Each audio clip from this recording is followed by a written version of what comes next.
So, vaccines. I'm not an anti-vaxxer, but I am increasingly falling into the camp that might be mistakenly labeled it if lack of subtlety were applied to my thinking. Which it will be. Which it will be. Yep. It's already too late. It's already too late. Right now, you've already dug your own grave. No, so I've not gotten the vaccine. I had COVID in December. I've worn a mask when I've gone places. And really haven't. I mean, California just opened up 3 days ago, and I was on an airplane in a mask, and then at a wedding not in a mask with my family who was predominantly vaccinated.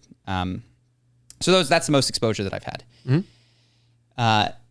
In any event, the vaccine thing is interesting because what I have planned for later today is to go get an antibody test, which will tell me if I have the immunity to fight COVID. Sure. Makes sense. I can, at the same place, get a COVID test, which will tell me if I have active coronavirus. Right. Those two tests together, and correct me if I'm wrong if you're out there and you're a scientist and I'm misunderstanding things, will tell me if I have coronavirus and if I am possibly contagious. But I cannot, at our gym... And also if you have natural immunity to it from having been sick. Yes, which will deplete over time. Same with the vaccine. Same as the vaccine, yeah. If I provide that to our gym, which is now saying that you need vaccine cards to go in, and by the way, this is not a private decision by a private business. This is a publicly mandated California thing if you want to enter into most establishments. They won't let me in with that. And we'll say that I'm anti-science if I don't get the vaccine. And I think it's... Well, I think the stranger part to me is like, that's true if you had COVID a month ago as well. And we all agree that there is some level of natural immunity that occurs when you get COVID, right? For some period of time. Viral Last I looked, which I don't remember when this was like a 0.6% infection rate. And I don't know over what period of time that is, but I'm sure it was over longer than a month. So if you had COVID a month ago, probably lower than a 0.6% chance that you can get it, even if you are exposed to the virus by talking to someone who has it. But even if you show them you had it a month ago, that is not going to cut it. It needs to be a vaccine card. So yes, we aren't necessarily interested in, are you immune? Do you have the antibodies? It's have you done the vaccine? We've lost the thread. Like the God is becoming get vaccinated and not don't be dangerous. That it's disturbing to me because I wonder, when does this stop? Like it's not going away. We've effectively eradicated the vaccines that are mandated in order to go to public schools. They do come back when some people don't get their kids vaccinated, measles, rubella, mumps, all that kind of stuff. But I can't imagine a world in which COVID is not just a circulating. Of course, it'll be like the flu. Like the flu. So are we going to have forever private businesses mandated by the government that you must check vaccine cards and they expire after 6 months to a year forever? Like what are we doing? What is the plan here? Well, and the thing I think is interesting is how, and I think it's new and also it hit the world very hard, but it's a very unique to COVID type thing. Because like I used to train MMA, and that involved, I was on a fight team, not just showing up for classes. That involved training where people would get bloody noses sometimes or have cuts from scrapes from grappling or whatever, and no one ever had to show that they didn't have active HIV. So you could just walk in with HIV, not on meds to suppress it, get punched in the face, be bleeding on the ground, have a cut on your arm while we're grappling, and no one would know. It just wasn't mandated. Nobody told you that you had to share that. Now, I'm sure there are private gyms that ask for, there's probably a gym somewhere in America that says, hey, this is a private thing that we do and you need to have. The only time I ever heard about it was before an actual fight, before you were going to be paid to fight. Then you would have to get the test. But I'd never heard about it for a gym, which is totally fine. But it's just interesting to me because, like, certainly we would argue that that's more risky. Now, what I think the argument would be is it's rarer, right? Like, but not a lot of people. Do you need, if you add up all the things you don't need to be tested for, like flu, pneumonia, there's... You just didn't need any test. Before COVID, there were things that were dangerous. You didn't need any tests to go do anything. We didn't need to mitigate the danger of everything that could hurt or maim or kill a person. You were allowed to go fight someone. Yeah. Encouraged. You didn't need... You're allowed to go get punched in the face.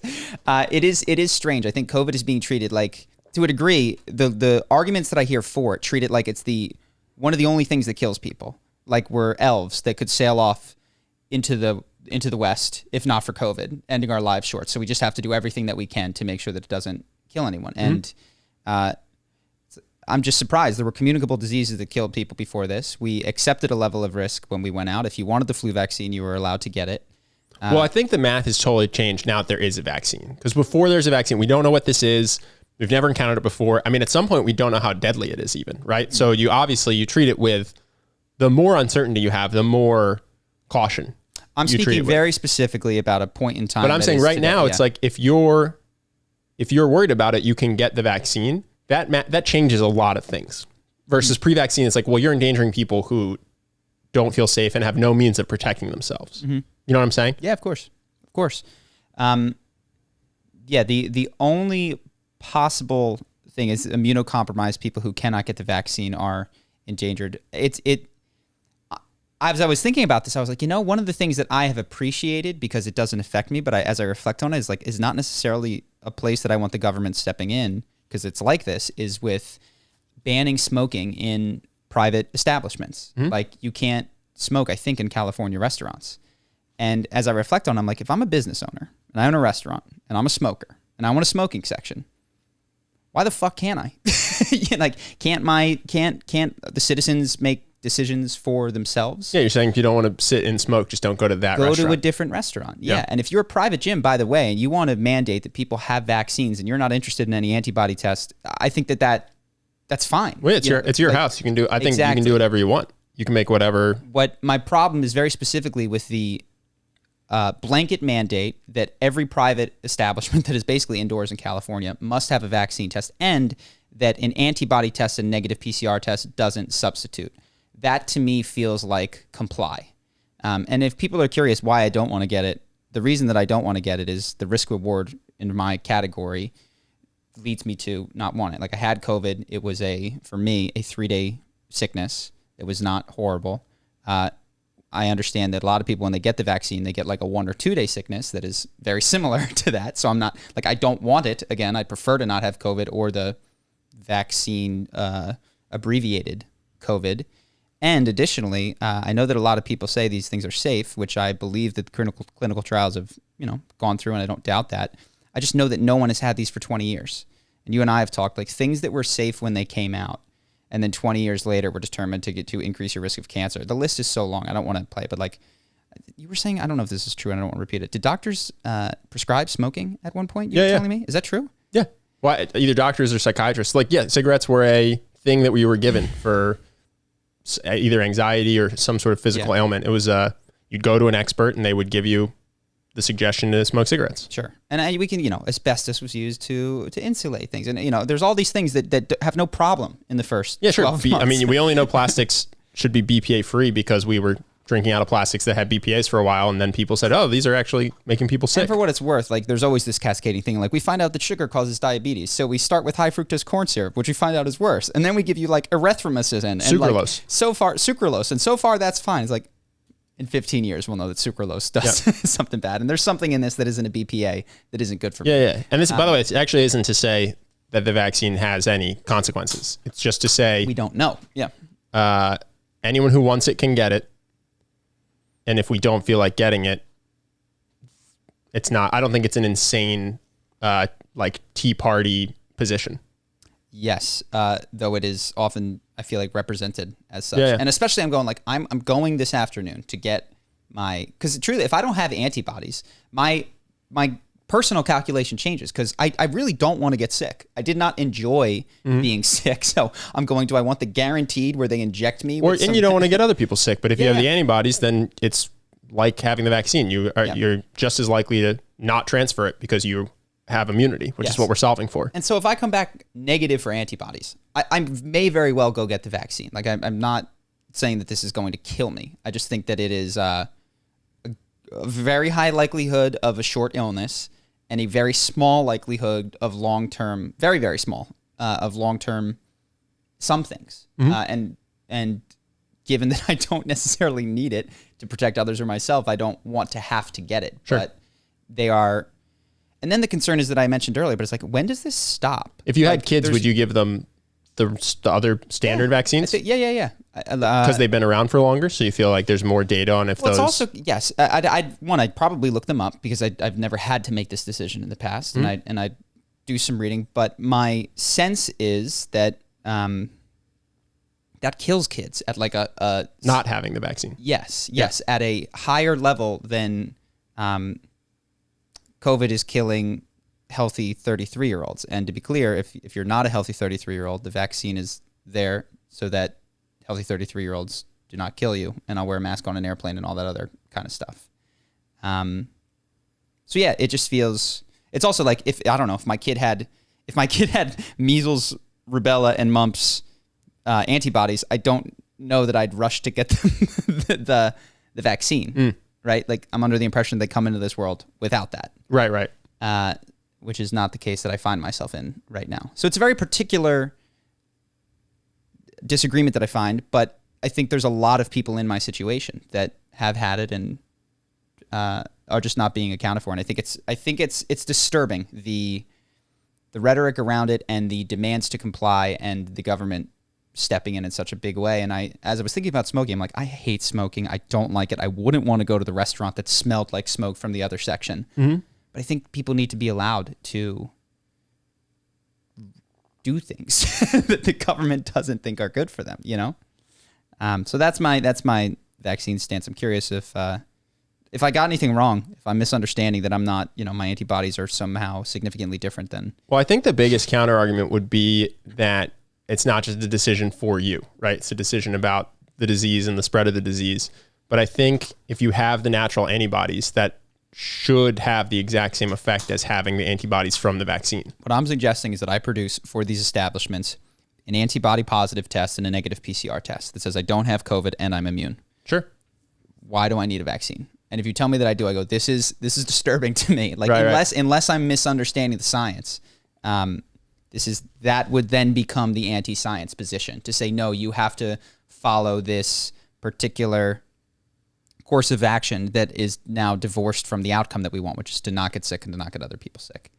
I just looked it up a little bit. So basically what the science says is that the reason you get the vaccine is because your antibodies produced naturally will only cover like a handful of variants, whereas the vaccine will cover a much wider range.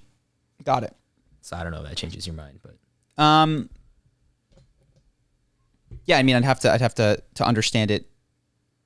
How long? I guess my understanding of everything is that there's a lifespan, right? Like the vaccine does not last forever, correct? So that a vaccine that is 8 months old and a antibody from a naturally born COVID that is 1 month old, you might be better off with a 1 month old having had COVID. I guess the point is that we have this like vaccine god, and there's no nuance admitted into the conversation, which is like, if I just got over COVID and you had a vaccine 8 months ago, who's safer? Or if you had a vaccine 12 months ago, or I don't know. Well, the vaccines, I mean, unless it's different than the flu, it also won't cover all the variants, right? Because that's the flu shot. We just guess what variant it's going to be that season. Yeah, the vaccine never really wears off. The variants just get too varied, and then we just develop a new one and whatever. But yes, that is my basic understanding, is that it mutates over the course of time, and we have the rough period of a year where we say, okay, probably time to get something else. But they get it wrong with the flu sometimes, right? You just get a vaccine and then it's just not the flu that they have that year, and so you get the flu anyway. Mm-hmm. So I would be curious how how the pharmaceutical companies, I guess, to design this are going to deal with COVID variants when it comes. Like if they can do better than they've done with the flu shots. Mm-hmm. Well, another thing, and we don't need to talk about it, but I'll just refer people to it, that has made me, and I've been, I think, skeptical, not of science, of humans, and some of whom are in scientific professions. There's a really interesting podcast on Dark Horse with Bret Weinstein, and I forget the doctor's name, who was big on ivermectin as a treatment for COVID. And this might get us taken down. You think so? I don't know. I can't even say that. Are you not allowed to say the word ivermectin? I think people are getting taken down for just saying it. I can't remember if it's here or I'm going to say it. Take me down. I think there's a podcast that guys. If that gets me taken down, I will be flabbergasted. Check out the Bret Weinstein podcast. That's what I'm going to say. If that gets me taken down, well, I'm confused. I'll be flabbergasted. He is a doctor who's claiming that this medicine helps relieve COVID symptoms, right? Are they taking him down because they disagree with his research? Because I thought he just had a bunch of peer-reviewed research published. I mean, that's what he talks about in the podcast. So sorry, but YouTube's position is that they think his research is bad science. YouTube's position is that the CDC is is your Lord and Savior. And if they don't say it's the case, then you can't say it. It's disturbing, honestly. They talk about it. And the fact that we all just got a little bit panicked in here because I'm not panicked because I don't mind. Say it, dude. Say your shit. The worst thing they do is they take it down. Oh, no. I don't want to overstep my understanding of it, which is just to refer you to that thing. I found it interesting to listen to. They have this exact conversation. They have a 1:30 preamble where like, YouTube, this is a doctor. He is doing peer-reviewed studies. Do not take this down. They still got to take it down. Is it Dr. Robert Malone? I don't know. Inventor of mRNA vaccine technology from June 11th? I think if you type in ivermectin Bret Weinstein, you'll find the podcast. I could look at his face to see if that's him. He's kind of what's the word? He's like burly in stature. In any event, we can continue. Oh, here we go. I Googled ivermectin Bret Weinstein, and the first thing is a Vice article. Why is the intellectual dark web suddenly hyping an unproven COVID treatment? And again, I'm not saying that it's just check it out. It's interesting. I guess he was just on Joe Rogan. To listen to. What's fascinating to me is how confident in science so many journalists and people at YouTube are. I think it's Dr. Pierre Corey. Yeah, that sounds more correct. Dr. Pierre Corey. That sounds more correct. That's him. I haven't seen it. Yeah, it was just interesting to listen to. It might not be true. It was an interesting listen. I want to read this Vice article now. No, you don't. You don't want to read Vice articles. They rot your brain. All right. I got more stuff. You ready? Yeah, go for it. So I'm just going to quietly read while you talk. You'll like this one, I think. So it came out, there was an investigative thing in Britain that Amazon is destroying products at their factories. Something like 130,000 products at one factory per week are being destroyed by Amazon. Okay. And I thought this was interesting because this is one story that beyond the headline I have some insight into because I know a lot of friends who do FBA. And it's like... Well, used to do FBA. A lot of it didn't work out. A lot of it didn't work out. They had to destroy their products, which is what I'm going to say. It's so... For people who don't know, sorry, I don't mean to interrupt you, but FBA that was like the trend of... Make money. Online, live on the beach. You know those photos where someone's sitting in the sand with their laptop? Like that dream was fulfilled by Amazon. It was the idea that you could, with no effort, skill, or added value on your part, take a product from China, sell it on Amazon. Never take inventory. Don't innovate to make the product good. You don't have to be... This isn't true. This is what's the promise. You don't have to be a particularly good marketer. You just take a product from China, put it on Amazon, and then start cashing checks from the beach. That was the promise of like 3 years ago. And to be clear, that was one way to do FBA. FBA just means fulfilled by Amazon. Which you can do it. You can make your own product and have Amazon fulfill it. I know a guy who does it with... oh my God, I forget what they're called. He creates the suit that you put on to go sit in a swamp with a rifle if you want to paintball or hunt. The ghillie suit. He makes ghillie suits and they're super expensive, but he sells them on Amazon and makes a killing. And they're his ghillie suits. You know what I mean? They're not just from they're not chintzy little plastic things from a factory. But I think the dream, which people bought into, was this idea that it was easy, required no skill, required no value added, required nothing basically, except for that you're in on the secret. So that's why there was this surge in FBA, which has subsequently gone away because people found out it's actually kind of hard and you need to... It hasn't gone away totally. What they're saying now is Amazon automation. Like the promises, I'll get to the story, but the promises of free money are they must grow exponentially. Before it was like you set up your own product. Now it's like you send me $10K, I'll set up your product and you'll just cash checks. It's absurd. Well, you have to move the offer though, because the offer doesn't work. And so then people get wise to that. So then you have to change your offer for how to be an entrepreneur with no effort or risk of failure. Like the way you deliver that has to move over time because everything you offer isn't actually effective. And so people get wise to that. So then you need to shift your offer. They call this the mechanism in marketing, which is like people have wanted the same things for a long time. Like we all want to be attractive, but you constantly have to shift the mechanism. So like it's the Bowflex one day, then it's like the ab squeezer one day, then it's something else because people have that desire and they still want it to be immediately fulfilled without effort. They buy your pills that don't work and they buy your Bowflex that doesn't work. You just got more mechanisms. Yeah. So the mechanism for getting rich with no effort so you could live on the beach was, for a while, FBA. Yes. So this comes out and it's like, as me, I'm like, this is a non-story. Amazon, this is just written on their website. Like this is the terms they have. If you want us to, we will ship you back your product at cost to you, which we've held in our warehouses, or you can pay a lesser fee and we'll dispose of it for you. Right. Because basically you were trying to sell rubber band bracelets. It didn't work out and you want to shut down your business, but we have 1,000 rubber band bracelets that belong to you that we're storing. Well, so it's just funny because the story is like, it's like somebody, Chuck E. Cheese, which was, I don't know if it's still around, is, found out that kids were throwing like ball pit balls at each other, and it's like breaking news, like kid pelts other child with Chuck E. Cheese throws out stale pizza at the end of the night. Yeah. It's like, what are you, of course this has been happening. So the fact that it's a leaked investigation, I just thought was such a funny framing, because this is, everyone knows this. This is a non-secret. On their website. Secondarily, people's concept of numbers is, of course, we have none. We have no relative scale. Is 130,000 products out of single factory a lot or a little? Compared to what? It just feels like a lot of products. But who knows how many it is? I don't know if it's the case, but I know that of the people that I know, so many disposals.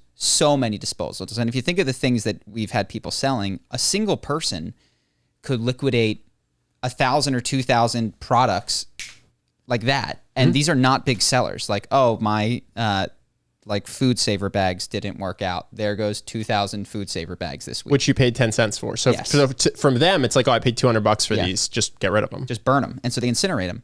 And it's not good. It's an indictment of the consumerist culture. It is all these things, but it is not unique to Amazon.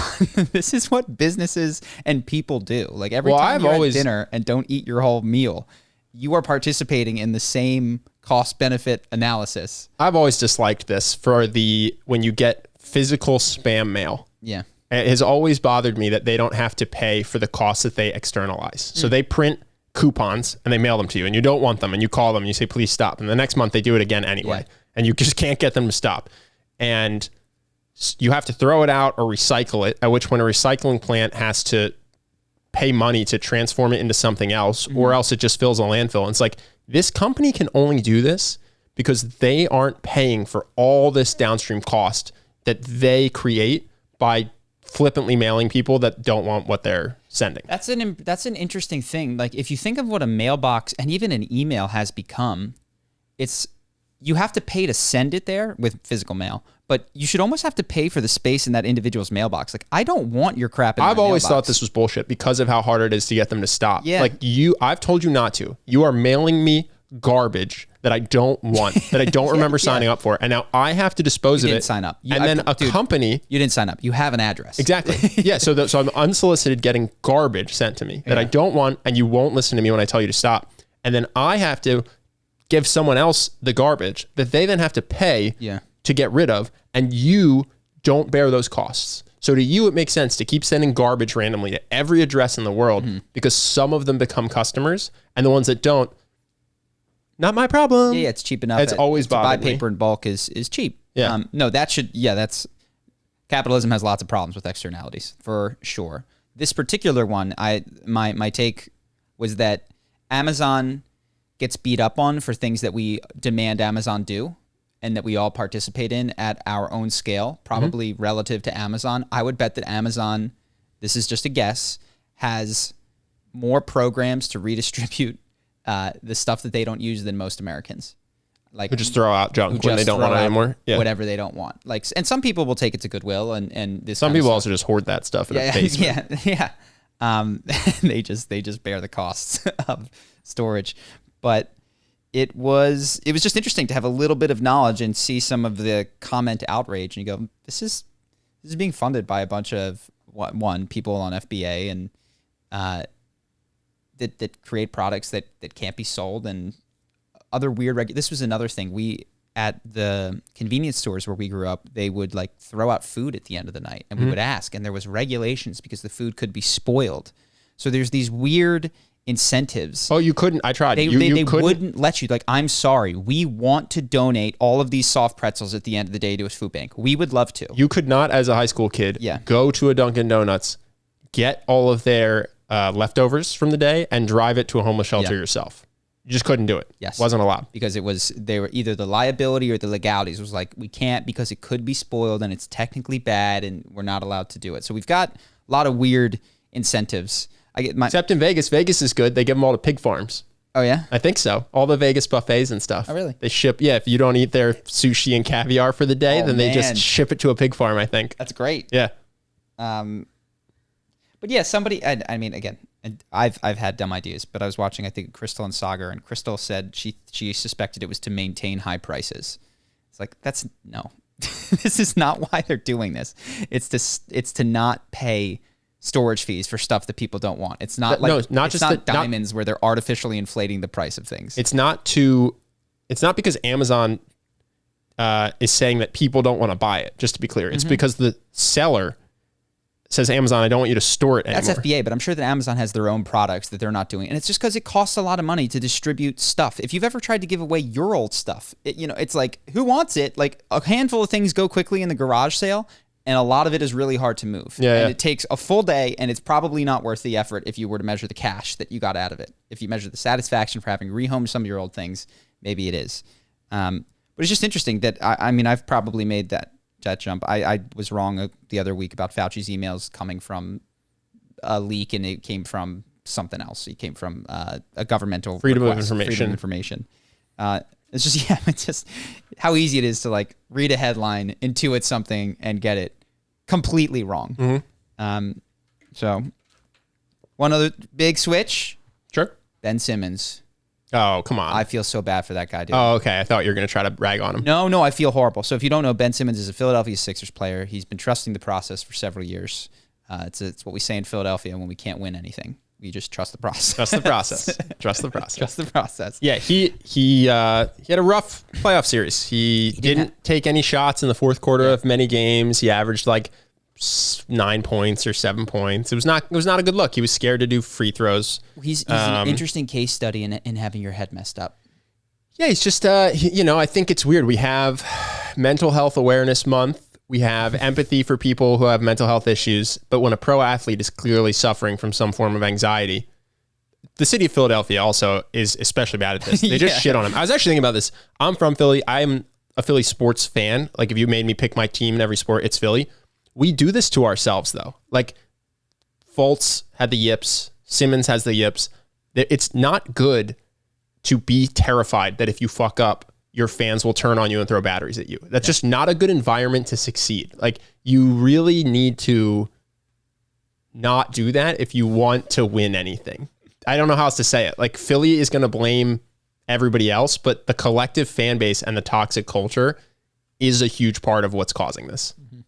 Yeah, I hadn't thought of that. I think it's hilarious. They are. I don't know. Is that? Yes, we're the worst. No, we're the worst. Everyone thinks we're the worst. Okay. I mean, there's a couple people that are tied, but for turning on your own team, Philly is renowned as being the city that turns on its own team. Everybody boos other teams. Everybody heckles other teams. We boo ourselves. We throw batteries at ourselves. We heckle ourselves. And what do you know? That's not a good way to instill confidence in your players. Yeah. So to some extent, I say, shut up if you want this to stop happening. And you're a Philly fan who's sending him death threats via Twitter. Yeah. It's like, you're an idiot. Yeah. If you're sending Ben Simmons a death threat because he missed a free throw, delete all your social media. Yeah. And get help. Like he needs Tony Robbins, man. He is a phenomenally physically talented person. Yep. Who forgot that he's right-handed. Well, no, this is the other thing. So this if people don't know, Ben Simmons, when he was a kid, showed extremely high potential as an athlete. And his father wanted him to be ambidextrous because it would make him a better basketball player. And in the process, people think screwed up his he shot. Ended up making him shoot with the wrong hand. So if you've ever thrown a football or shot a basketball with your left hand and you're right-handed, that's what he's doing all the time, people suspect. And it's not, it's because, the story goes, it's because of his dad training him to try to use both hands and then getting confused on what his dominant hand is. But the guy will go on a talk show and pantomime. He goes, yeah, so I used to shoot into a trash can. And the hand he uses without thinking is the hand he doesn't shoot with. Mm-hmm. So I think his dad accidentally, obviously, first of all, it worked. The guy's on a Mac contract. Yeah. Dad, if your goal was to make money, you killed it. But accidentally may have taught him to shoot with the wrong hand. Well, as I was thinking, I have felt like Ben Simmons before. Like I am, even in intramural games, like the end of the game, I'm like, I want the ball. I'm going to score. That's not the guy that I am. Yeah. I've been the Ben Simmons, like, here you go. So he's got the now memeable thing where he's got a dunk on a 6 foot tall guy. He's 6'11", and he dishes under the basket. And I've been in that position. And I feel like what is happening from my perspective is he has catastrophized so many times about screwing it up and seen himself miss so many foul shots in his mind's eye and clank a dunk off the back of the rim and felt the booze so many times in his head that he's practiced blowing it Yeah. so many times, which is the opposite of what he needs to do, which is the Conor McGregor. Like, I seen this moment in my head. So, Yeah. Like, he hasn't seen a good end of the game maybe ever. mentally. You're saying mentally. Yeah. If anyone ever saw our video on visualization by Conor McGregor, you're saying he's taking a lot of mental reps of he's lost 100 disaster. times. Yeah. And so he's making the right call, which is like, I've blown this 100 times before, 1,000,000 times before. And he clearly, if you look at him in like preseason when shit doesn't matter, where he's not catastrophizing, he's aggressive and really good. It's just sad. I hope that Tony Robbins reaches out to him and brain wipes him. Yeah. Because he needs it, man. Sure. He needs it so bad. It's also funny. I'm a Sixers fan. I love the Sixers. I was really bummed when we lost. I watched that game live, but it is also an interesting look in scapegoating, I think, because our coach has blown 11 playoff series where he had the lead in the series, and that's the most ever. And he has the record, I think, for blowing the biggest lead in a playoff game, which is with the Sixers, 26-point lead in the third quarter. And he just has a pattern of blowing it.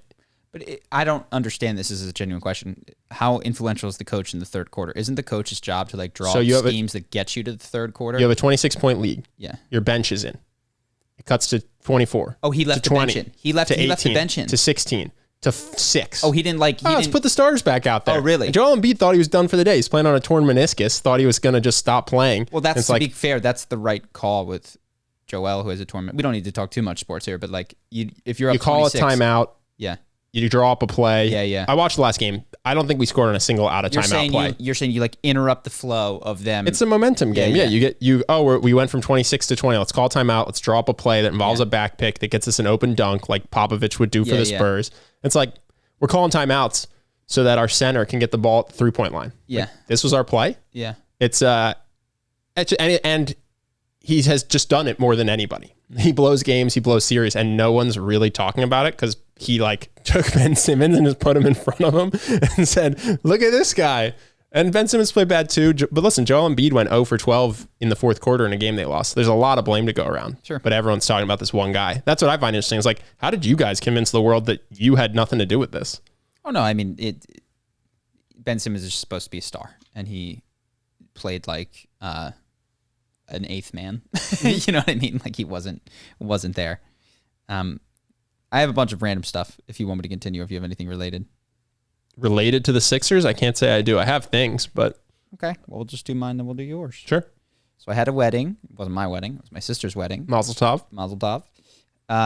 It was very interesting to sit there. I have not been to many weddings because I don't like to travel, and they're almost always not where I am because I've lived in different cities. And you weren't in a fraternity. I wasn't in a fraternity. That'll like quadruple your wedding invites. That'll blow it up. So I've not been to many, and it's been many years since I've been to one. But I was struck by how romantic it is. It touched you? No.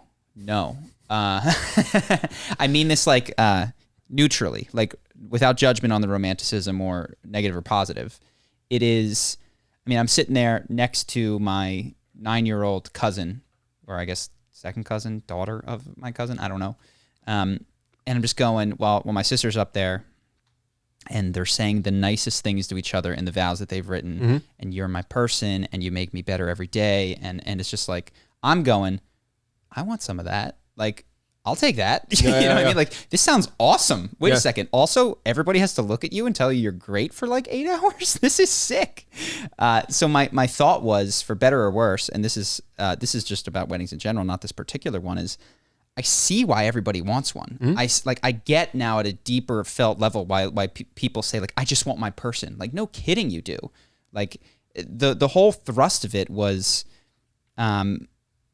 is just awesome. It's like, Yeah. who wouldn't want someone who makes them their best self every single day for the rest of time, who promises to be kind, caring, and understanding, and if there's ever a problem to get over. It's like, look, if I believed that was the likely outcome of a wedding, I would probably be married already. Oh, dude, if I didn't know divorce rates, if I was like, oh yeah, the divorce rate's 2%, most people that get married stay together, and whatever also you say in your vows is what happens. I'd be like, oh my God, sign me up. Self-reported happiness goes through the roof when you get married. It's like, this is, I'm not structurally opposed to this. Like, yes, that was my sense as I was sitting there, and I'm going, am I missing something? And well, it's also, it's like the real world equivalent of Instagram, in the sense that you'll have a couple go up there and you are my person, the light of my life. You pick me up when I'm down. It's like, didn't I see you guys fight a week ago and 3 weeks ago and 5 weeks ago, and you almost broke up 9 weeks ago, and you cheated on each other 12 weeks ago? It's like, I don't think that he's actually like picking you up every time you're down, but the vows are awesome, on point. Yeah. I felt a bit like this. I guess I'm weird. I felt like an anthropologist, like watching a ritual of course. from a interested perspective. Like, wow, this is fascinating. And the question that I had is like, are these vows, which will no doubt, and I mean this in every case, my sisters included, like these will be broken within 30 days. Like you will be crass and not forgiving. And like you, and that's not to say that that's a bad marriage. It's just like, you cannot live up to the vow. If you listen to what people say, these will be broken. And even if you make tentative vows, they'll be broken within 6 months to a year, because relationships are tricky. Yeah. I listened to one guy whose vow was, I'm going to try my best. I bet that he's mostly stuck to it. Try his best? I mean, even that's, I guess, yeah. If you're like, look, I'm going to be me, and you're going to be you. It was actually weird to see, because it was my two friends were getting married, and one was like, I'm going to do my very, very over, just like that would be me. Full romance, full over the top, like the vows you dream of. And then another person was just like, I get annoyed sometimes, but I'm going to try to fight that. And I'm playing it up a little bit, but it was stark. I remember watching me and like, ooh, that's got to hurt after you just shared your heart. That would be me. And I actually was like, is there value to making promises that you recognize are impossible to keep in front of a group of people who will pretend that they're possible to keep? And I think there is, from a community perspective. Like, it keeps families together when everyone out there is sitting and has watched you say this, and it's very easy to publicly to talk about this, but it's very much more difficult publicly to talk about troubles. Obviously that comes with downsides, but I do think what it does is it keeps family units working through problems, because I don't think the vows really mean anything anymore. I think back in the day with a small town, maybe there was a time where a husband and wife fought and someone was like, well, remember your vows. This is part of being married, is you have to, through thick and thin. But now it's like, I don't think just the vows though. It's tougher to get divorced than it is to break up, because it's embarrassing. You've promised everyone that you love, and you made them come and they gave you a card. It is embarrassing. It's weird to think about that and then think about how common divorce is. Oh, I think that I've never been there, but I imagine that you must feel like a failure if you get a divorce, because you made a promise in front of everyone you love that this wouldn't happen. Divorced people who are listening, chime in the comments. Be curious if you did feel like a failure, or if you're like, nah, you guys are way off base. It was awesome. And I want to make this clear. This isn't about my sister's wedding in particular. I'm like a scientist out there. I'm like studying. And I think that though I suspect that there's value to that. If your goal is to maintain the most number of people in relationship to one another, even if that relationship is tumultuous and lacks healthy sex life, or the things that can sometimes happen in long-term relationships.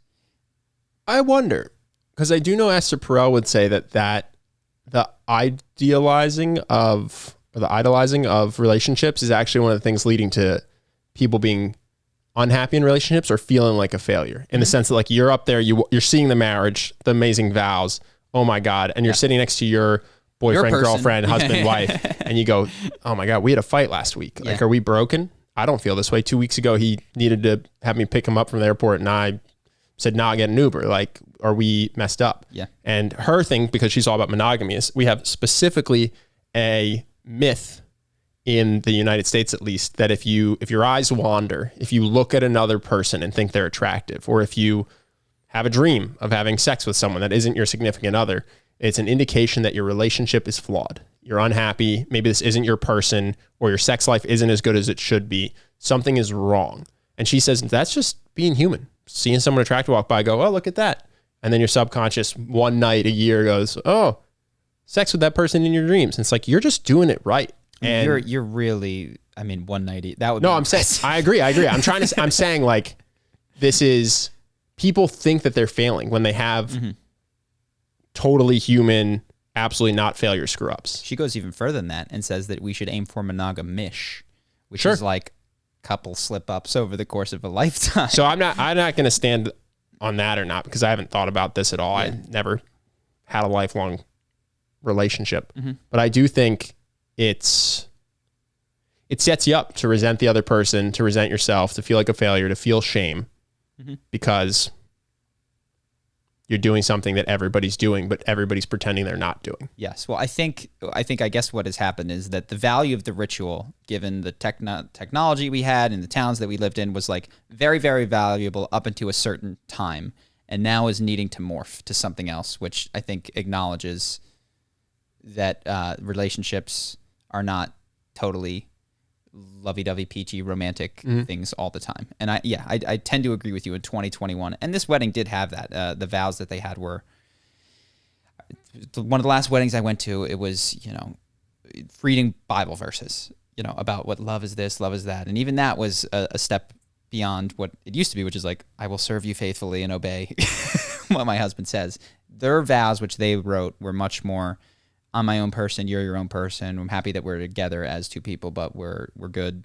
We're going to keep growing separately.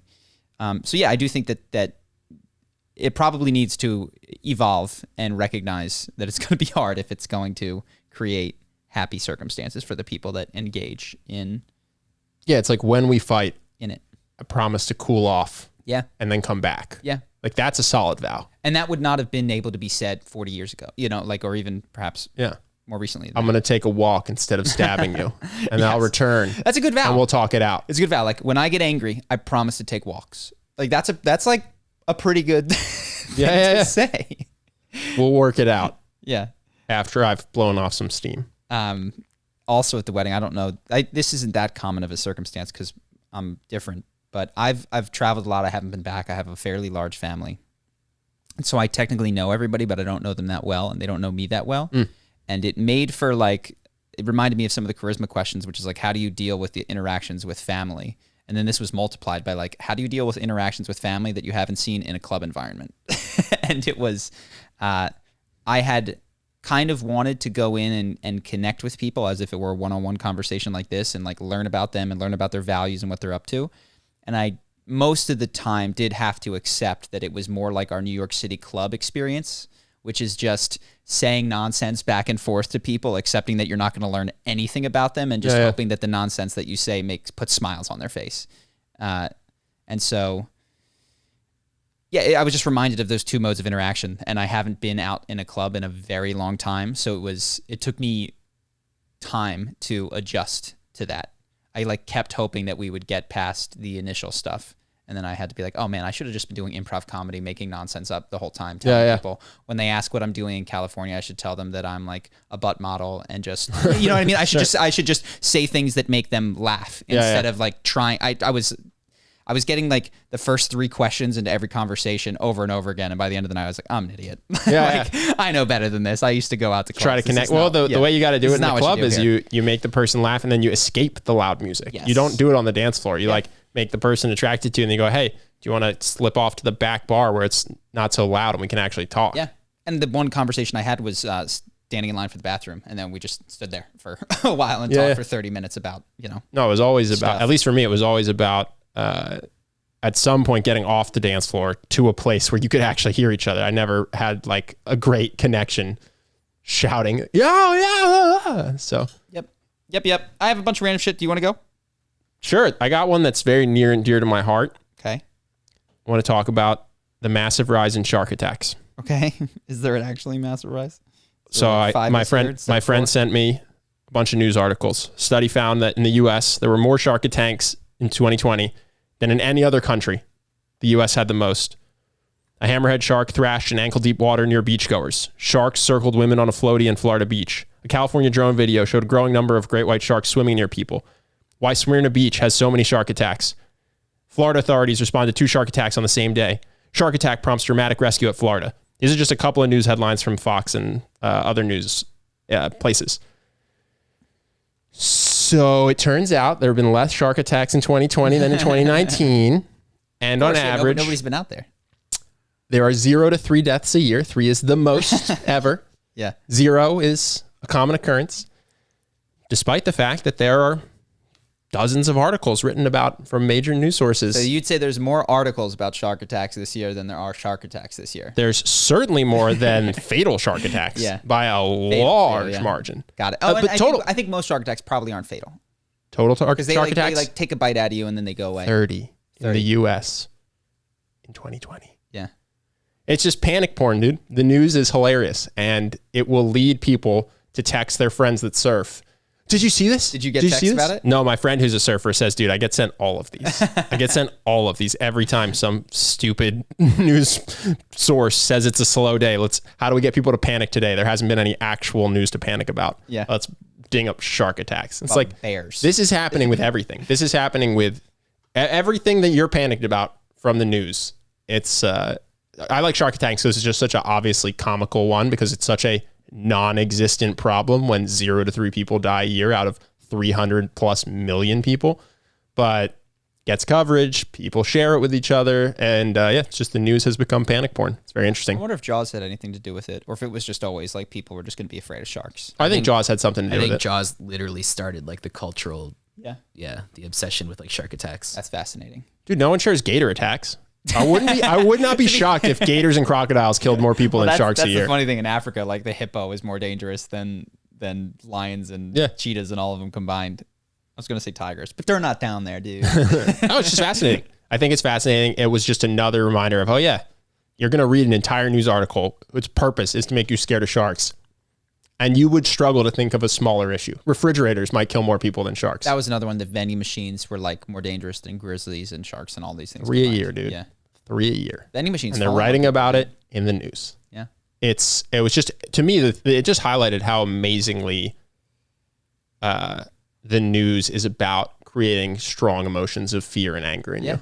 Well, and what's necessary is to rip things away from context. And this is kind of what I was mentioning with the article said, panic headline, more shark attacks in the U.S. than any other country. Yeah. 30 of them. Yeah. What? Over the course of a year? Yeah. In the entire United States? And it's like the context they do give you is the context that it would be most upsetting. Yes. Because they purposefully tried to couch that like it's down from 2019. It's down from 40 to 30. It seems like a good habit, which is kind of one that you learn in consulting, though is more perhaps just a critical thinking habit, is to just ask for context. You know what I mean? Like to break a thing down. Like, oh, it's more than other countries. Well, is it more than previous years? Is it how many? Is it relative? You know, like where does this fit? How dangerous is it? Is it high per person in the water? If there were only 30 people in the water and they all got attacked by sharks, sure, I'd be like, the ocean is a murderous danger that nobody can go near. So there's a lot of ways to slice that data that would lead to interesting conclusions. I felt that about COVID a lot at the beginning when we were talking about death rates. Like, okay, death rates where? And, don't need to talk about that too much. Here's a tweet from Bernie that I think is interesting because a lot of people do this. Bernie Sanders. A lot of people do this when arguing, and I think it just keeps polarization worse. So what he does in this, I argue, in this tweet is straw man the other side by not giving the best argument, even though his point is completely reasonable. But it's just like, this isn't the way to do it. So he says 400 richest Americans' wealth in 1991, 288 billion. 400 richest Americans' wealth in 2021, which is, I guess, 30 years later, 3.2 trillion. So it went up a lot. Okay. Tipped minimum wage in 1991, $2.13 an hour. Tipped minimum wage in 2021, $2.13 an hour. So one thing that he does is he switches from wealth to wage. And if you looked at the richest Americans' wages in 1991 and 2021, they might have gone down because they don't earn in wages. So like what you would want to compare is the wealth of people, like even just not comparing evenly. Now, I think that there's a cut that's going to give him the point that he's trying to make, which is that The richest people are getting rich really, really fast, and the poorest people are not. But like, why would you say wages in one and net worth in another? That seems so disingenuous.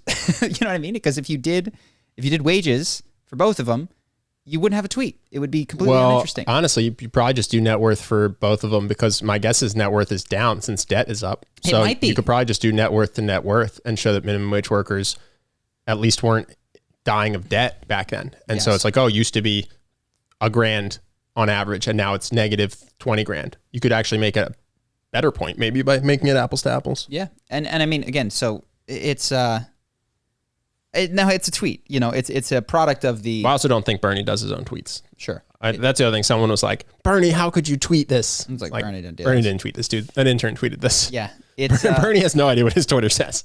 I guess this is just so much of the debate, when we talk about the wage gap. You just get like one number that is completely misunderstood and out of context. I guess the problem is that it's not just that the platforms are built for whatever 180 or 240 characters. It's that the human brain is built for 240 characters. So the platforms that cater to that are going to be the ones to take off, and the memes that people share and find interesting are going to be instantly comprehensible.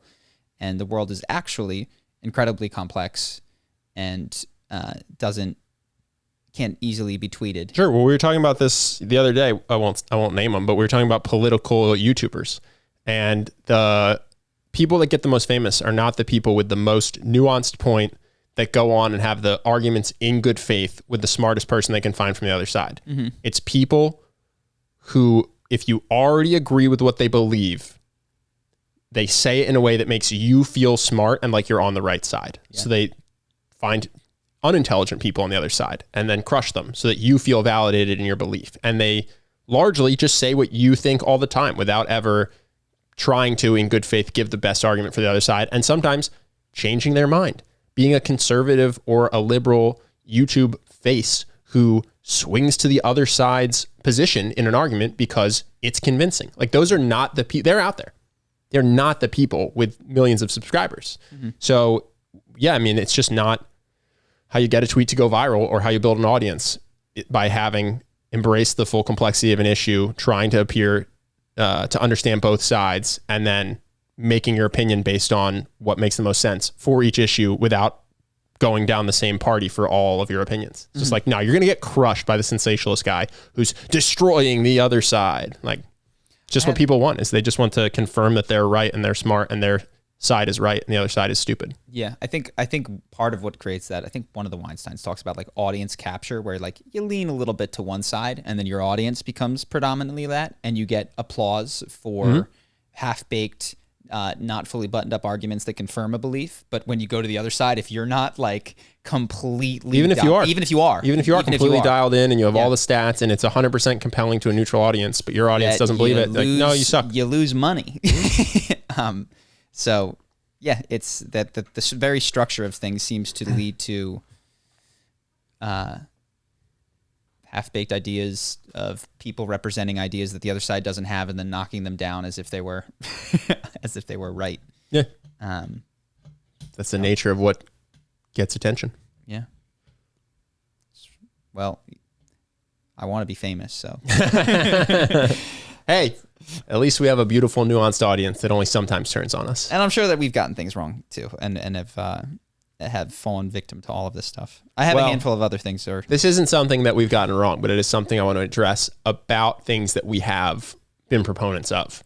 Because we've gone on here and talked about how psychedelics are helpful for the right people in the right circumstances, how video games can be good in moderation, how exercise is good for you. And I was just I might do a video for Charisma on Command about video game addiction. And it highlighted to me that almost everything that's good for you, if done incorrectly or too much, becomes bad for you. Like, we know someone who was addicted to working out and became very unhealthy, actually, weirdly enough, because of their diet and exercise habits. Mm-hmm. And video game addiction, while I'm researching this, sometimes you just come across these people who I don't know any personally who had to drop out of college because they were so addicted to playing video games, or got fired because they were so addicted to playing video games. And so we'll come on here and be like, oh, League of Legends is so fun. And it is, unless it ruins your life. And psychedelics, if you take the right safe medicine in a safe space and you have integration set up for afterwards, can be amazingly life-changing, but also can really wreck you if you get a bad substance or a bad environment or whatever it is, have no integration afterwards. And so I don't really have a takeaway, but it just made me realize like, oh yeah, this stuff, everything has like a very bad dark side if you do it wrong or too much. Yeah, water will kill you. Yeah. Like everything. It's oxygen. Probably.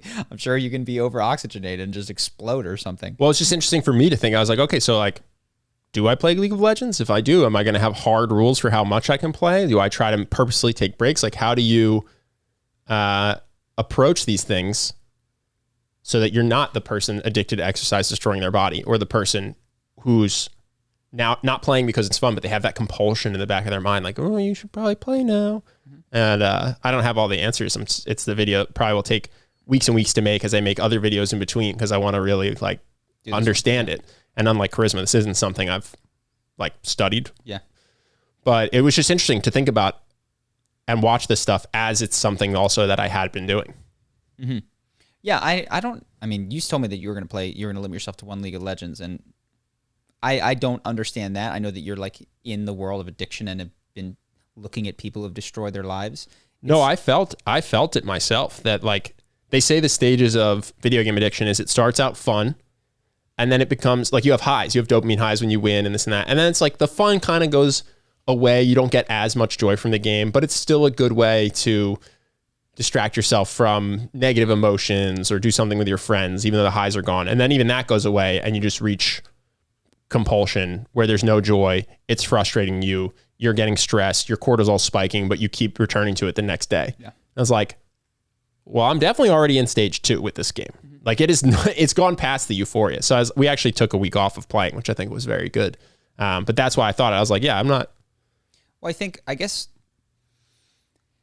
one of the things with literature on addiction is that they talk about video game addiction or food addiction in the stages. Like addiction is just a process that can attach, and it is particularly easy for many people to attach to video games because there's a tight dopamine cycle. But that's part of the video is going to be why is it so much easier to get addicted to video games than basketball, let's say, which is very hard to get addicted to. Well, I mean, if you look at what are things in one's life, your life, my life, that you do that don't make you really happy, you'll just like, every one of your behaviors is compulsive in nature, and none of them really make you that happy. So like, go play some video games. Who cares? Is kind of how I feel. And that's an exaggeration. Obviously, there's things that you do for the sheer joy of it, but like, so much of what we do is compulsive. Yeah, I felt like League in particular was in a very short period of time becoming a thing that just wasn't fun, but I was still doing. Yeah, and it was just clear to see. It was like, oh, this isn't like I played for an hour, and at the end of the hour, I'm not happier than I was. It was just frustrating. Mm-hmm. But then I would do it again the next day. So it's just like very clear and new. It was a new behavior, which made it easy to stop and easy to see. And it happened rapidly. Like it only took a couple months for that to happen. So I was like, oh, this probably isn't the best game to play. I think what you'll see, and this is I talk about addiction ladders and emotional mastery, is that, okay, free up the time from League. It's just interesting. Not to say that you shouldn't stop playing League. You will compulsively look elsewhere. You know what I mean? Like, the thing that no one can really do is sit quietly with themselves for an extended period of time without external stimuli, because they'll freak out and they can't handle it because their internal world, all of us, by the most part, perhaps monks being the exception, don't like to be alone with ourselves, even in a comfortable 72-degree room. Sure. But like yesterday, what I did was went down, hung out with you, Henry, and Ivan. Yeah. I feel like that was a better use of time than playing League. Interesting. Well, I don't disagree with you, but break that down. Why? At no point was I frustrated or angry. Got it. It was just enjoyable. Mm-hmm. Got it. And so, yeah, I guess there's two pieces to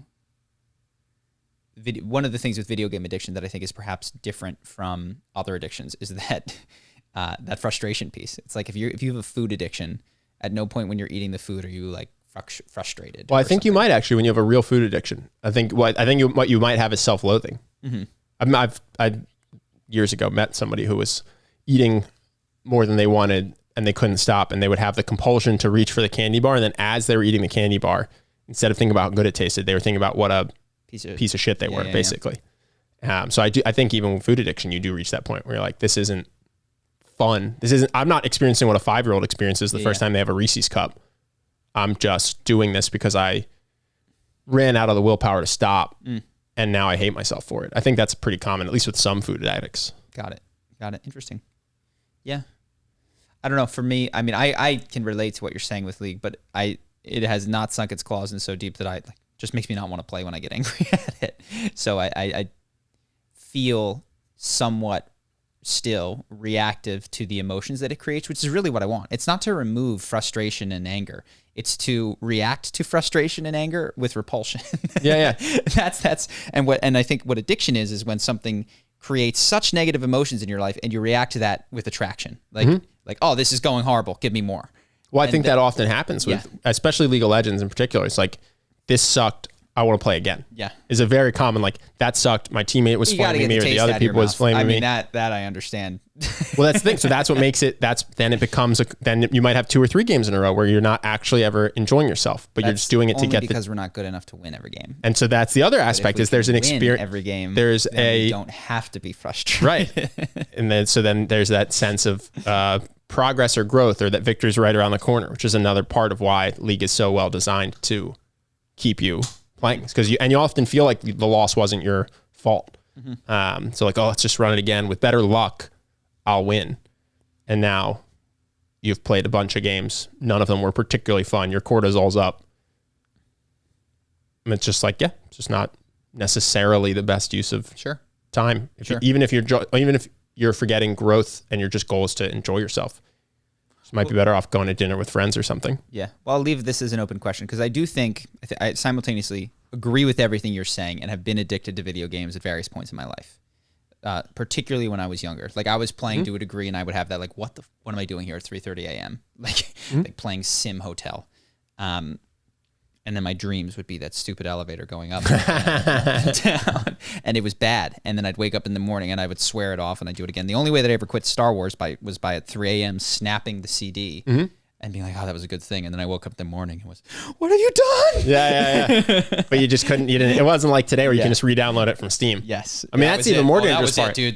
That was it. Today you just, I'm going to delete League, and then it's free and you just download it. The next day you can solve that problem in 10 minutes. Whereas as a kid, you break the CD, your parents aren't buying you another CD. Yes. So anyway, I recognize that, but I think there's another piece that we've talked about, which is video games are at their best games, and games are one of the best parts of being alive. Sure. Like playing games is an important thing. And I do agree that there's a variation in the way that a game is set up that can make it more tilting versus more fulfilling. And so I'd be curious, like what the elements are of a game that brings more of the positive with less of the negative. And I could riff right now, but collaboration versus like games where it's me and my friends versus computers seem to breed less hate. Like when I lose to a human personally, that's when I get most upset. Well, I think one, playing with your friends versus with strangers, right? Because if you have a stranger on your team that they're doing poorly, that can be frustrating. 2, having an opponent that talks shit to you, like even if they're beating you, and this is true. These are parallels to sports, because as I'm making the video, I'm thinking, well, how does this differ from basketball? When you play with 5 people on your team and you know a friend isn't good, but you brought him to the court to play and they mostly pass the ball, it's fine. You know what I mean? Like you knew that's what they were going to do, hustle and play defense and not take shots. They were going to beat Ben Simmons. Yeah. League is weird because you're with a stranger and if they aren't good, they can benefit the other team. Like a basketball player scoring on their own hoop, which would never happen. Like the game is designed so that the bad people make the good people even stronger. And in basketball, it's not the case. So you don't really hate your friend that you brought, that you knew was going to be bad, that's trying his hardest, that's not shooting. Because it's like, listen, maybe your defender's going to float off you to double team someone, but you're not actively scoring on the other team or like tying my shoelaces together when I'm not looking. Whereas in League, it feels like a bad teammate can do that. So it breeds inter-team conflict more because of that. And I think it breeds team versus team conflict more because it's anonymous and location anonymous, basically. Versus in basketball, it's like, listen, you can talk shit, but you're not going to talk that much shit because at some point, 5 people on the other team might just punch you in the face. Whereas this is, no one knows your name, no one knows your face, no one knows where you are. And I think that's why you see, especially in like Call of Duty, a drastic jump in the number of N-bombs. Yeah. You don't do that when you go play basketball in Venice. That's not how you talk shit. Even when you talk shit, you don't talk it like that. Yeah. Because you'll get really hurt. And so I think that aspect breeds more toxicity. So I think you have a game that is similar to basketball in a lot of ways, and that is 5-on-5, but has inherent aspects that make it much more toxic and much more frustrating than a traditional game would be. Yeah. Well, as I'm thinking, I think there is something very fantastic about human-to-human competition. But when I think of like as a kid, the games that we invented and played and didn't have rules that like, it was often us versus the environment or something. And I even think of D&D, which is like this, which is it's you versus the world of the game master. But even he's antagonistic, but he's not trying to kill you. But we also played paintball and loved it, which is friend on friend. Yeah. And we played basketball and loved it. I think, yeah, what was it about? I mean, paintball is literally shooting each other and it hurts and we loved it. Yeah. Yeah. I'll have to think more on it. I don't want to take the time here to just. Oh yeah. I have a little bit of an advantage because I've thought about this for the video, but I think for instance, it's not necessarily that it's human versus human competition. I think human versus human game competition has been around for a while and often ends with a hug. Even fighters will talk shit all throughout the lead up to the fight, try to beat each other up for 5 rounds, and then hug, and the beef is squashed. Well, I think what you're saying is it's like when the winner has social pressure, or because it was a fight, there's something that makes you be gracious in victory, which makes it easier to lose. And so there's something about a fight which is like, dude, we just got real with each other and like. Good fight. Yeah. And so it's even that gracious winning is something that doesn't exist in League. No one ever talked shit in paintball the way people do in League of Legends. Yeah. And that's not true. People say GG, it's not totally the case, but it's on the good end you get GG because they're too lazy to abbreviate good game. Yeah. And on the bad end you get racist slurs, homophobic slurs, general like as pointed trash talking as they can about your mother and your performance. It's like that's the spectrum. On the best end, GG. Yeah. Yes, that's interesting. Yeah, gracious winners, I think, makes losing. Even when you play paintball against strangers, you would never walk up to them afterwards and just say, "You guys fucking suck. You're all stupid." Yeah, what you do is like, dude, when you came up behind me, I thought I was dead. Then I turned around and shot you. Yeah. If anything, it's oh my god, you scared me so bad, dude. Yeah. And in basketball, particularly when the shit talking does go too far, people fist fight on the court. There is a natural gate. There's a lid for how much you can talk trash before someone will just punch you in the face.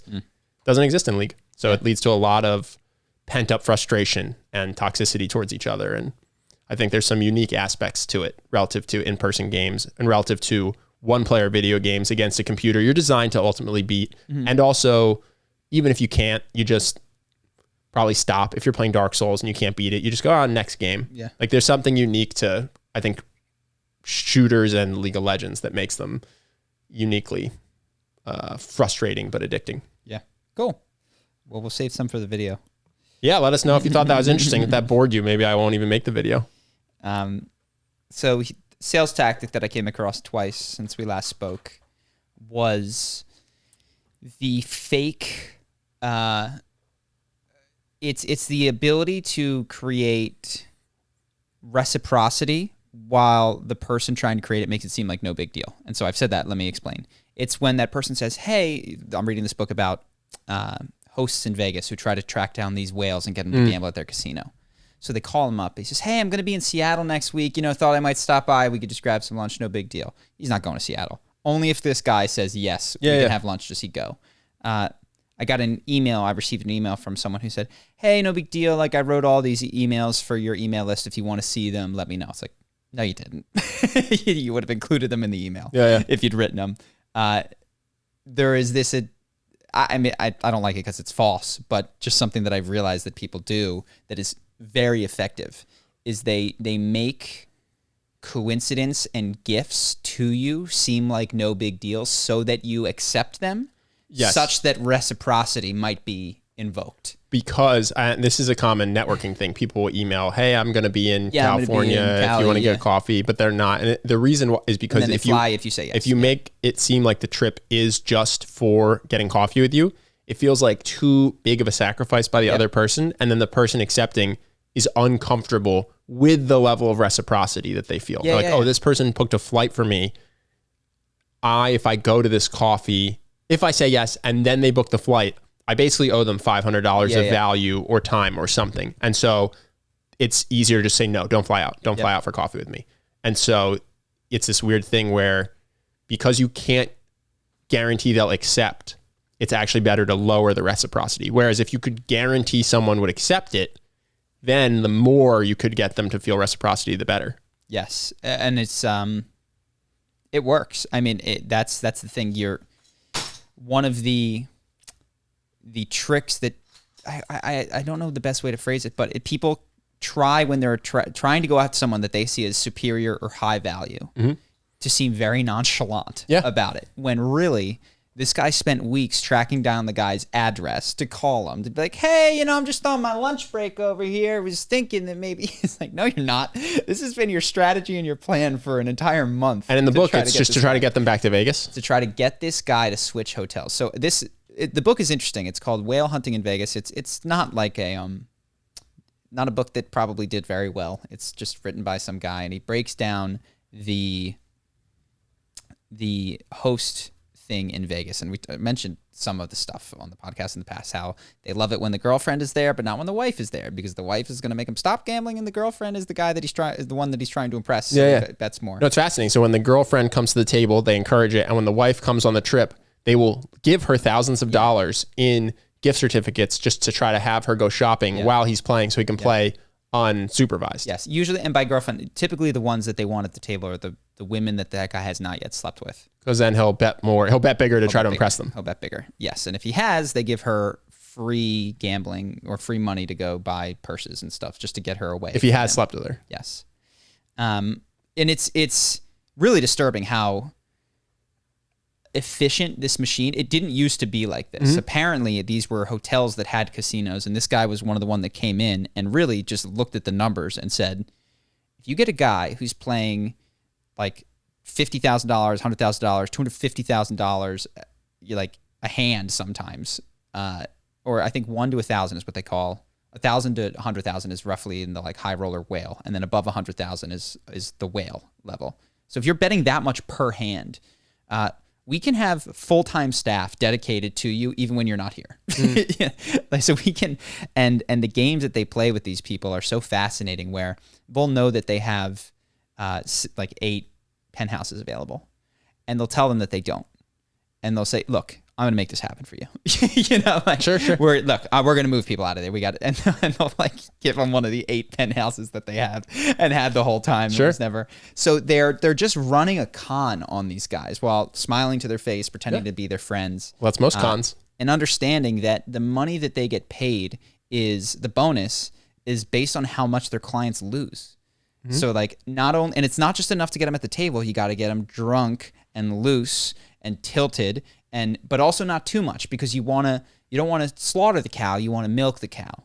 And so there's this dance that is done. And the whale hunter gets paid a percentage of what the whale loses. The bonus that they receive at the end of the year for a lot of these guys is based on what their clients have lose. Wow. So you're just directly opposed to the best outcome for your clients. Yes. But you still want your client to come back. So there is a degree of like, he needs to feel good about his losses. And another thing that people like, they'll go lose $500,000. But if the guy made them feel that they got the penthouse and they kicked someone out, and that they got to go to the show and they kicked someone out of the front row tickets, even though they didn't, and they got to go to the restaurant that he wanted, I think it was worth it. Even though a trip that would have just cost that would have been like $20K or something. Sure. So I assume they also often provide them with drugs and hookers. They give them everything. I haven't read about that, but there was a intimated sense that they offer all of these sorts of things. Vegas is a big trap. Vegas is a big trap, and I live there, so I got to see it from a poor person's perspective. But it's interesting to read about what they do for the rich people. Sure, and that's all. Just the amount of effort that goes into this, and the amount of obfuscating how hard they're working to get these people to come is just interesting. Yeah. Interesting. Should we switch to questions? Because we have YouTube questions, and then apparently we have a lot of Patreon questions. So we're going to spend a lot of time doing that. So should we switch over? Let's do it. Sick. Sick. First one is, are you guys agnostic or atheistic? I've always had trouble understanding atheism in the face of agnosticism. I believe in God or gods that is the sum total of space, time, matter, energy, and anything else that fundamentally determines universal operations. It rules all of us, blesses us, curses us, and determines our fates and what we think and feel and what we are and will be. If we are in a simulation, the gods are maybe just the creators or the rulers the creators dictated. If not, the gods would be the circumstances that allow us to be. We are free to worship or to express our wills openly to any gods that we choose, relationships, wealth, science, religion, etc. And the ultimate God is the one that allows all of those to fundamentally exist. I see atheism as requiring the same amount of faith as believing in a God because it takes just as much ego to say I know there is no God as it does to say I know there is a God. I may be wrong about the preposition, but if the amount of faith required for atheism is the same as the faith for belief, then what's the point? One answer could be it frees us to do and be what we want, but that would mean that if we don't even know where consciousness comes from, one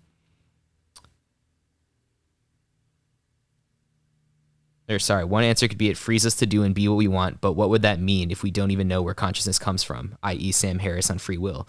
I think a truly scientific argument is as long as consciousness is the tool we use to determine the existence of a God, we cannot know if God exists. So I think there's some disagreement around the definition of agnostic versus atheist versus anti-theist. So I think the answer to this question really just comes down to what you're defining each of those words as. Mm-hmm. Well, there's two things. So yes, atheist is not a theist. Right. So a theist says Muhammad or Thor or this. And my impression is atheist is specific to doctrines. Yes. An atheist doesn't make a claim about. So and what you just offered was not necessarily doctrine, but it was a specific claim of there is an ultimate God and there are these gods and it allows for this. And an atheist would say, I see no proof for that, so not that. And an agnostic would say, I don't know if Jesus rose from the dead. I don't know if Moses parted the Red Sea. Yeah.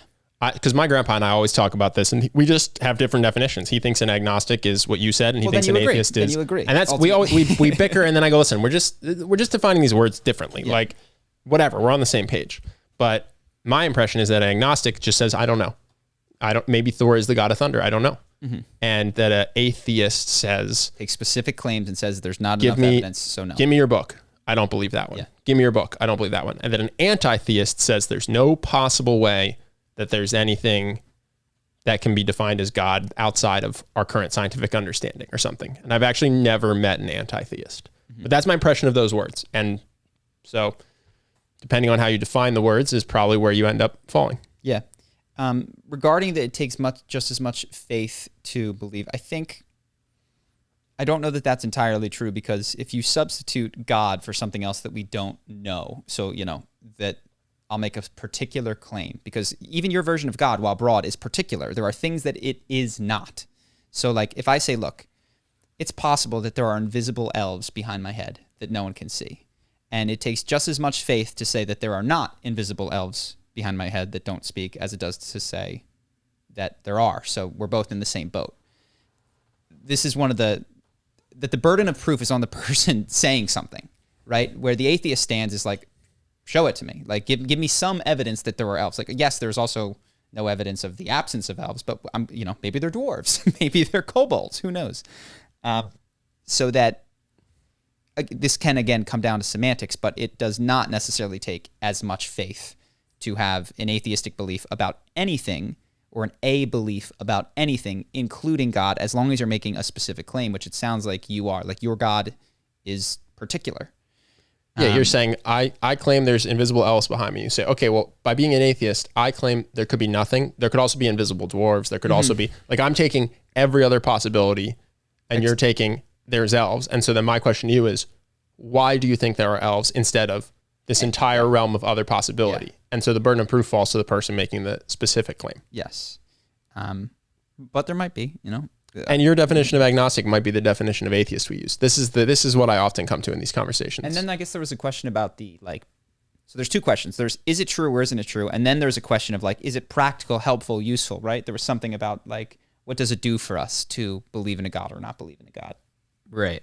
Or if we don't know where consciousness comes from, then what would that mean? So sorry, can you read it again just so because there was a lot in there. Yeah. So I may be wrong about the preposition, but if the amount of faith required for atheism is the same as the faith for belief, then what's the point? One answer could be it frees us to do and be what we want. But what would that mean if we don't know where consciousness comes from? Yeah. So I think we sort of answered that as that I disagree that it doesn't take as much faith. Yeah, that it doesn't. And in terms of like, there's always this question is, oh, what will happen if we don't believe, or what does it allow us to do? And I think that needs to be treated very separately from is it true? So like, it might be better. The kids might behave better if they believe in Santa Claus. And it might be true that kids who don't believe in Santa Claus go up and commit a bunch of murders and pester other children and all sorts of things. But that is separate from the claim that Santa Claus comes down your chimney and gives you presents. So what it does is still an interesting question to believe, but it has nothing to do with the truth or falseness of the claim. So yeah, what does atheism do? I don't know really. It opens the possibility for me to find the truth is what it does. Because I'm not saying I'm just anti any specific claim, but I remain open to evidence. So when I do psychedelics and I see stuff, I go, oh damn, like maybe this points me in a direction of a deeper understanding of the universe. Yeah, but it's not about the pros and cons. Like if it came to be that a world that believed aggressively in a particular religion was just a better world by every conceivable measure. Yeah. That doesn't have any impact on if that religion is accurate or not in their description of the creation of the universe. Yes. Yeah. Cool. Next is, so I'm kind of having a mindset problem, which is essentially that I don't want to start new things, which would always make me look bad or stupid. I've always done everything above average or at least better than the people around me, so taking on a new task is difficult, and not being good at something is something that I notice myself avoid. Any tips on overcoming that and having more of an open mind and being okay with the fact that I will not always be the best at something new? I was kind of like this in high school. Like my identity was that of the kid who got shit easy without working. So if it would require work, it just would be like, well, then I won't do it. As someone that's always been naturally bad at everything and excelled with a lot of work, I can't identify to this question at all. So I'll let you take it. I think a thing that did somehow shift in me was that I identified not as the person who had it or was quick, but the person who was there's a certain degree of intelligence required to emotional intelligence or whatever to admit that you're not good at things. And like that was kind of like I sunk my teeth a bit more into that identity. And so for you'll have to figure out what like makes you feel good. But this is an identity level issue. And so I'll give you a couple of options because none of these are true of you, but some of these might appeal to you and you'll just go, yes, this is my new principle that I'll live by. So one is the most intelligent thing that I can do is suck at stuff. You know what I mean? Because that's the person that I'm going to be. The person that I'm going to be is the one that doesn't get it at first, but gets it right eventually, or whatever. And I'm trying to think of when it was around college-ish that sort of shifted, and I shifted from the kid who got everything very easily to then I was going to go learn charisma, which was like the hardest thing for me on the planet. Well, the shift, the thing for me, which it's not really a shift, but it's just the mentality I had is like, I don't really care how good I am on day one. I just care how good I get. And I'm very confident by working at this, I'm going to get better than almost all of you. And so like, that was my motivators with basketball or charisma or school. It was like, okay, I'm not good day one.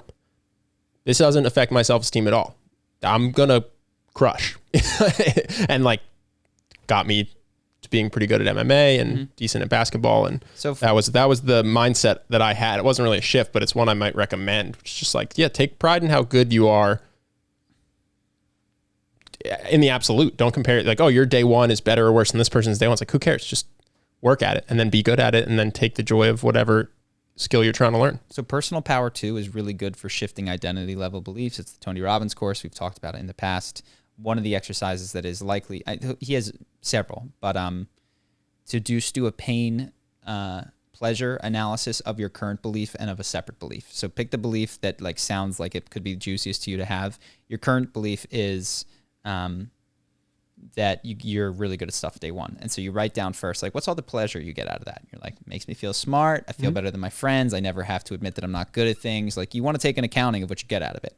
Then you want to take an accounting of everything that it costs you. It's like, I'm only good at get to do the things that I'm already good anything at. I'm not good at day one, I never get to be good at. And you really want to like beef this one up. Like, oh, I'm also not good at that thing that's really valuable to me. So I'll never be good at whatever. And like make it sting. Yeah. I will never get the person that I desire dating wise because I'm refuse to improve at this. Yeah, or you're like doing a self I'm going to lose. I'm going to lose every time I do this sport or activity that I care about because I refuse to let myself try it or whatever it is. There's especially if you want to change this, I promise that this is holding you back in some way. And to take like a really thorough accounting of how it's holding you back. And then it's just how would that shift if I adopted this new belief? Like, what would my life look like? Like, well, in 6 months, I'd probably be way better at, just take dating as an example. I'd probably be with someone that I liked. And he runs you through exercises like that. That's one of them that are useful for really changing the beliefs that instruct a lot of behavior. So I would start there.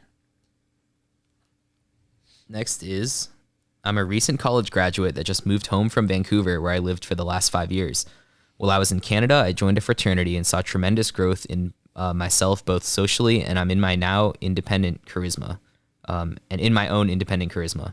Now I'm back home in Dallas, where I'm living with my parents while attending pilot school, and I can't help but feel that I'm in a state of personal regression for as long as I'm under my parents' roof. I plan on staying here until I finish training and finding work. I try to branch out as much as I can through the gym, jiu-jitsu, and reconnecting with old friends from high school, but it still doesn't match the level of social interaction that I had when I was in university. My main question is, what steps can I take to be more comfortable with being myself and not feeling like I'm slipping back into being the person that I was before I left for school many years ago? University is so special for this. It really is just like, you live in a dorm with a bunch of people your age, and you walk on a quad with a bunch of people your age, and then you go to a class with separate people that you've not met who are also your age, and then there's a game. So it's there's nothing like it. There really isn't. And you're never going to have an environment that is so conducive to socializing and also like transformation, because when you get there, nobody knows who you are. It's also pretty common to regress, though, if you go back. Like, if you did pilot school in a new city that wasn't Dallas and wasn't Vancouver, you probably wouldn't feel yourself regress as much. I think there's a sense that your environment can just trigger, oh yeah, I remember this place. This is how I behave in this place. Yeah. Yes. So one, don't sweat it too much. There's things that you can do, but like recognize that what you're experiencing is very, very, very normal. How did you do it? Because in college at American University, you started out shy. Then you went to Costa Rica. Then you came back and you didn't revert back. How did you maintain the charismatic improvement you had made in Costa Rica? Didn't have strong ties at American, honestly. That was why. I had like a handful of friends. So you didn't have any anchors? Had very few anchors, and they were anchors still. You know what I mean? Like the handful of people that I did know were like, didn't really like or get it. But you just went out and made new friends that didn't know you before? Or that knew me very kind of. And when I got back, I was like, oh, we'll have like a get together. It'll be good to see you. And like, it wasn't it was different, but it wasn't like, oh my gosh, you've changed. This is a problem. It was like, oh, this is so cool because I am not attached to you being the way that you used to be. Versus parents. Yes. And I had a handful of friends who didn't like all of a sudden going out to like bars, which I never used to do. I used to just hang out with them and play video games. And that was like, you know, they didn't love that. They found it in that. Yeah. They weren't huge fans of that. Did it start with this letter? Yeah. Yeah. Okay. Yeah. And also there were a handful of people from the study abroad where I was different with them and they just expected me to be. Oh, so they came back to AU with you and they saw you and they're like, it's the life of the party guy. And you're like, oh yeah. Hell yeah. So yeah, that was how I did it. Got it. Interesting. So less applicable. Yeah, less applicable. So look, when I'm home and I can't cut out, I guess what I would say is it's kind of just like, look, I eat junk food when I'm home and I try to just put the muscle back on, or not the muscle, because I try to eat better when I get back. So I don't know how long you're going to be in that environment, but it's really tough, man. It's really, really tough. The things that shift, that I have seen shift with my family, is not that I'm much more charismatic, but that I can be more, we have more open and honest conversations. But I'm not like super charismatic, cool, fun party guy when I'm with them. So I don't know that that's even what I have experience aiming at. what I did, here's what I did. When I found myself in environments where my charisma was dying, like in DC, I had to leave. Like I was like, and I went into my boss's office and told him, I hate the way that I'm behaving. It's not your fault. Like, I don't like who I am in this city. I need to go live with my friend in New York. And for that reason, I'm out. Yeah. So yeah, I guess what I would say is the environment really is critical. And if you don't have the opportunity to see people your age or new people, you're going to have to. So either find a way to do that in the space that you're in, where you do have that ability to socialize, or just double down on getting out of pilot school as quickly as possible. And then look, move. I was in DC for a year and a half, you know? Mm-hmm. And I was visiting Ben as often as I could. I was getting on these, like, they wound up being 7-hour bus rides to New York City on Bolt bus, and just to have that opportunity to go out for a weekend and remember what it was like to be charismatic. Yeah. So yeah, good news, bad news, I guess, in my experience there, is that there's not like a really easy way to overcome an environment that is really not built for like social growth or socializing. What was the good news? That's the bad news. The good news is you're not doing anything wrong. You know, change your environment. Or, you know, and it's okay. It's also okay to, like, in my experience, to spend a year and a half somewhere that's not what you want. And get your pilot's license and then get out, basically. Yeah, and I still would go into the office and try to, like, I was the friendliest dude in the office, and I made friends with the president, and at the parties, I would be the life of the party, and I would take the opportunities that I had, but it wasn't, that was a big reason why I left, was to move to New York and hang out with Ben and work on this stuff that I was not working on in DC. All right. Last one. What podcast do you guys regularly listen to? Critical Role. Yeah. I listen to Dark Horse with Bret Weinstein sometimes. Are there any others? Joe Rogan clips, now that he's no longer on YouTube, I listen to. I see clips from recently Sagar, who was on Sagar and Crystal. I'm not a huge podcast. I'm more of like a short video guy. Cool. All right. Patreon? Let's do it. Do I have to? Oh, if you guys want to come over to Patreon, we have a lot of questions today. So if you want to see much more of Ben and I, that's the place to do it. And you can check us out. So for the rest of you who aren't coming, hope you had a good day.